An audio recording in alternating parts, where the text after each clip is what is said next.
السلام علیکم عزیز طلباء و طالبات، میں لیکچرار عمار نعیمی انٹرمیڈیٹ سال دوم اردو کے ایک خط کے ساتھ آپ کی خدمت میں حاضر ہوں۔ یہ خط پنجاب ٹیکسٹ بورڈ کی طرف سے جو سمارٹ سلیبس لانچ کیا گیا ہے اس کے مطابق نصاب کا حصہ ہے، یہ آپ کے سلیبس میں شامل ہے۔ آج ہم وہ خط پڑھیں گے۔ خط ہے دوست کے نام، جس میں آپ نے اپنی سیر کا احوال بتانا ہے کہ آپ کسی سیر پر گئے ہو اور آپ نے وہاں پر کیا کیا دیکھا اور کیا تفریح کی ہے۔ تو پڑھتے ہیں۔ سب سے پہلے میں آپ کو یہ بات بتا دوں کہ خط کا جو طریقہ کار ہے کہ خط کتنے صفحات پر لکھنا چاہیے، اس کی لینتھ کتنی ہونی چاہیے اور کتنے وقت میں لکھنا چاہیے، اور وہ کون سی غلطیاں ہیں جن کی وجہ سے ہمارے نمبر کٹتے ہیں، وہ میں نے تمام غلطیاں اور تمام باتیں اپنے پچھلے لیکچر میں بتا دی ہیں۔ اس کا لنک آپ کو ڈسکرپشن میں مل جائے گا، اور اس کے علاوہ یہ سفید سی ایک پٹی آپ دیکھ رہے ہیں، یہ لنک ہے، اس پر آپ کلک کر کے وہ پورا لیکچر سن سکتے ہیں۔ تو دیکھتے ہیں، دیکھیں یہاں پر جو ٹاپک لکھا ہوا ہے وہ ہے دوست کو خط لکھ کر ایک تفریحی پروگرام مرتب کیجیے۔ لیکن جو سلیبس میں خط دیا گیا ہے وہ یہ ہے کہ آپ سیر پر چلے گئے ہو اور آپ نے وہاں کا احوال بتانا ہے۔ تو یہ صرف میں آپ کو اسی لیے دکھا رہا ہوں کہ آپ طریقہ کار دیکھ لیں، پیٹرن دیکھ لیں۔ دیکھیں امتحانی مرکز لکھنا ہے، کوئی کوما نہیں لگایا گیا، اس کے بعد کچھ نہیں لکھا گیا۔ اور تاریخ دیکھیں اس طرح سے لکھنی ہے۔ انگلش میں تاریخ لکھنے کا طریقہ کار اور ہوتا ہے، اردو میں کچھ اور ہوتا ہے، اس لیے آپ نے مکس نہیں کرنا، ورنہ ایک نمبر تاریخ کا آپ کا غلط ہو سکتا ہے۔ جو دن ہے، آج کی تاریخ ہے وہ لکھنی ہے، 15 ہو گئی بالفرض، اور مہینہ اردو میں لکھنا ہے، کوئی کوما نہیں، کوئی ڈیش نہیں، اور آگے آپ نے سن لکھ دیا 2020۔ آگے حمزہ لگائیں نہ لگائیں آپ کی مرضی ہے، نہ لگائیں تو زیادہ بہتر ہے۔ ڈیئر راشد کی جگہ، ڈیئر کی جگہ آپ لکھیں گے پیارے راشد۔ السلام علیکم، دیکھیں اسلام کا طریقہ کار کیا لکھا ہوا ہے، السلام۔ الف کے بعد لام ہے، لام بچے نہیں لکھتے اور درمیان میں واؤ لکھ دیتے ہیں جو کہ غلط ہے۔ تو بیٹا یہ طریقہ کار بالکل درست ہے جو آپ اپنی سکرین پر دیکھ رہے ہیں۔ ایک یہ طریقہ کار ہے الف سین لام الف میم، السلام علیکم، یہ غلط ہوتا ہے۔ اور اگر واؤ نہ لگائیں تو کیا ٹھیک ہو جائے گا؟ نہیں، بالکل وہ بھی غلط ہی رہے گا۔ تو کون سا درست ہے؟ السلام علیکم، ٹھیک ہے جی، یہ بالکل درست ہے۔ اس طرح لکھیں گے تو نمبر ملے گا، ادروائز نہیں ملے گا۔ یہ صرف ابتدائی پیراگراف ہے جو آپ نے لکھنا ہے، باقی میں مضمون جو خط کا مضمون ہوتا ہے، خط میں جو باتیں لکھنی وہ میں آپ کو دوسری جگہ سے دکھاؤں گا۔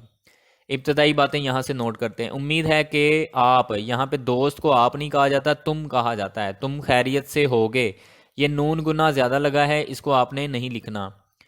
اور میری طرح امتحان سے فارغ ہو چکے ہوگے۔ اچھا، اس کے بعد آپ نے بتانا ہے اس کو کہ میں سیر پر گیا، امتحانات ہو گئے، میرے سارے پرچے اچھے ہو گئے اور بہتر نتائج کی توقع ہے، اچھے نمبر آئیں گے اور مجھے چھٹیاں مل گئیں، تو لہٰذا میں اب سیر کرنے کے لیے چلا گیا۔ بس یہ باتیں ہیں۔ اب آتے ہیں مضمون کی طرف جو آپ نے آگے لکھنا ہے۔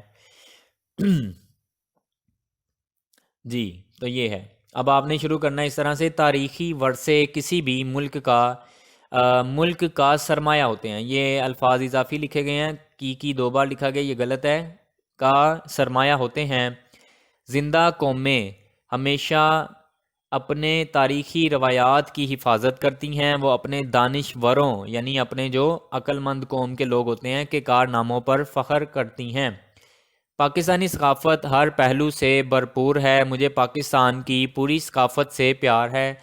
اس سلسلے میں میرے لیے جس چیز میں سب سے زیادہ کشش ہے وہ پاکستان کی تاریخی عمارات ہیں۔ یہ آپ نے تمہید باندھنی ہے، یہ نہیں کہنا یہ کہ ہم لکھ رہے ہیں، یہ تمہید ہوتی ہے، سٹارٹ میں بتایا جاتا ہے جب آپ لکھنا چاہتے ہو کچھ۔ پچھلی گرمیوں میں میرے دوستوں اور میں نے لاہور کے تاریخی مقامات کی سیر کا پروگرام بنایا۔ ہم ملتان سے روانہ ہوئے شام کے دھندلکے، یعنی جب شام ہو رہی ہوتی ہے، میں لاہور پہنچ گئے۔ ہم نے رات ایک ہوٹل میں قیام کیا۔ اگلے روز ہم بہت پرجوش تھے۔ ہم نے جہانگیر کے مقبرے کی سیر کا فیصلہ کیا اور ہم نے ٹیکسی کرائے پر لے لی اور مقبرے پر پہنچے۔ مقبرے کے 4 مینار ایک پرشکوہ منظر پیش کر رہے تھے۔ پرشکوہ منظر یعنی ایک ایسا منظر جو کہیں پر بھی دیکھنے کو آپ کو نہیں ملے گا۔ مقبرے کو ایک دیوار نے گھیر رکھا تھا۔ اندر جانے کا راستہ بہت خوبصورت تھا۔ دیوار کے اندر پارک تھا۔ پارک کھلے ہوئے پھولوں سے بڑا پڑا تھا۔ وہ اپنی خوشبو ہر سو پھیلا رہا تھا۔ یہ انتہائی پرکشش منظر تھا۔ وہاں کچھ ٹھنڈے سایہ دار درخت تھے۔ ان درختوں کی ٹہنیوں پر بہت سے پرندے بیٹھے تھے۔ وہ چہچہا رہے تھے۔ مقبرے کے سامنے ایک خوبصورت فوارہ تھا۔ یہ ہلکی ہلکی پھوار نچھاور کر رہا تھا۔ یہ منظر نگاری ہو رہی ہے جی، وہاں کا سین بتایا جا رہا ہے۔ پھوار کے قطرے مترنم جل ترنگ بکھیر رہے تھے۔ اس کا مطلب یہ ہے کہ وہ بڑے ایک خاص انداز میں اپنی جو پانی ہے وہ چینٹیں گرا رہے تھے۔ یہ چاہے آپ لکھ لیں تو بہتر ہے، بڑا خوبصورت جملہ ہے۔ یہ جگہ صبح ایس ٹی کالرج کے الفاظ میں بلا کی خوبصورتی تھی۔ یعنی یہ ایک پوئٹ ہے ایس ٹی کالرج، تو وہ کہہ رہا ہے اس نے بھی اس کو بڑا خوبصورتی سے بیان کیا ہے۔ بعد میں بہت جلد ہم اس عمارت میں داخل ہو گئے جہاں شہنشاہ کا مقبرہ تھا۔ یہاں ہم نے کچھ وقت تک موت کے اسرار و رموز پر غور و فکر کیا کہ دیکھو جی ایک بادشاہ اتنا بڑا کبھی ہوتا تھا، آج ہے کوئی نہیں۔ کمرے کو رنگ دار ڈیزائنز سے مزین کیا گیا تھا۔ ہم نے فاتحہ پڑھی اور اللہ تعالیٰ سے شہنشاہ کے لیے دائمی رحمتوں یعنی ہمیشہ ہمیشہ کی رحمتوں کی دعا کی۔ عمارت بذات خود مسلم فنی تعمیر کا ایک شاہکار تھا۔ یعنی مسلمانوں نے دیکھے کس کس طرح کے شاہکار کیے ہوئے ہیں۔ ہم سب چبوترے پر آئے اور لاہور شہر کا نظارہ کیا۔ یہ خوبصورت منظر تھا۔ ٹھنڈی ہوا اور گہرے نیلے آسمان نے ہم پر جادو کا سا اثر کیا۔ ہم نیچے آئے اور آرام کے لیے ایک درخت کے نیچے آرام کرنے بیٹھ گئے۔ ہم نے کچھ کھانے کی چیزیں کھائیں اور ٹھنڈے مشروب پیے۔ ہم نے پھولدار اور پچی کاری کہتے ہیں ڈیزائننگ وغیرہ وہاں پر جو ہوتی ہے، مینا کاری کے نمونے بنائے اور ہم نے مقبرے کی عمارت میں دیکھے تھے مقبرے کی عمارت میں۔ شام کو ہم ہوٹل میں واپس آ گئے۔ ہمارے ذہن سنجیدہ خیالات سے معمور تھے، یعنی ہم بہت سیریس ہو گئے تھے۔ ہم موت کے اسرار و رموز اور قدرت کی ابدیت کہ اللہ ہمیشہ سے رہے گا، باقی سب فنا ہو جائیں گے، پر غور و فکر کر رہے تھے کہ ہم نے شیکسپیئر کے ان الفاظ سے اتفاق کیا، in nature's infinite book of secrecy a little I can read۔ تو اس کا مطلب آپ چاہیں لکھ لیں تو زیادہ بہتر ہے۔ اس کا مطلب ہے کہ یہ جو نیچر ہے اور انفائنائٹ بک ہے، یہ اس قدر وسیع کائنات ہے، اس میں سے ہم کوئی مختصر سا عرصہ اس دنیا پر آتے ہیں اور اس میں ہم کیا کرتے ہیں، تھوڑا سا ہی مطالعہ تھوڑا سا ہی تو چلو فطرت کو دیکھتے تو ہیں۔ فطرت کی اسرار و رموز کی دائمی کتاب سے میں بہت کم پڑھ سکا ہوں، یعنی یہ اس کا ترجمہ ہے۔ اب اختتام کیسے کرنا ہے؟ اختتام یوں آئے گا، یہ وہی کھاتا ہے، اس کو میں اینڈ سے یہاں سے۔ امید ہے کہ آپ مجھ سے اتفاق کریں گے۔ جواب لکھیے اور شتاب لکھیے، یعنی اپنا حال احوال لکھیے تاکہ مجھے تسلی ہو۔ اس طرح سے لکھ لیں کیونکہ پروگرام والا تو خط کوئی نہیں ہمارا۔ گھر میں سب کو درجہ بدرجہ سلام کہیے اور ننی نومی کو پیار کہیے۔